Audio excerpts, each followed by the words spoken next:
过年要到台北市的迪化街啊，明仔载上重大开幕啊，大家拢要去啊款一寡货，包括汤啊、饼、四烧啊、肉干啊。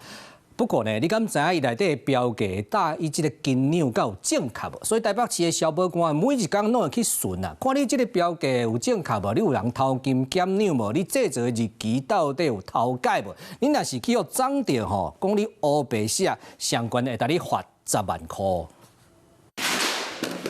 早起迪化街就正闹热，摊商拢咧备战，明仔载就要订为年会大街，卖少店家无用摆搭，但要迎接人客。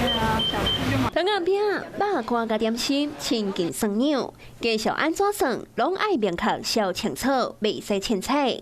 今年台北市消保官将会伫年会大街活动期间加强稽查，若碰抓到无表示介绍，或者是表示写了无清楚、笑头前无准等等，第一届会向要求改善。后查后若是个违规，将会依法处罚。其实，如果真的有落实这样的政策的话，是对我们这些消费者是很好的一件事。马上发现问题，我就马上去做一个调整。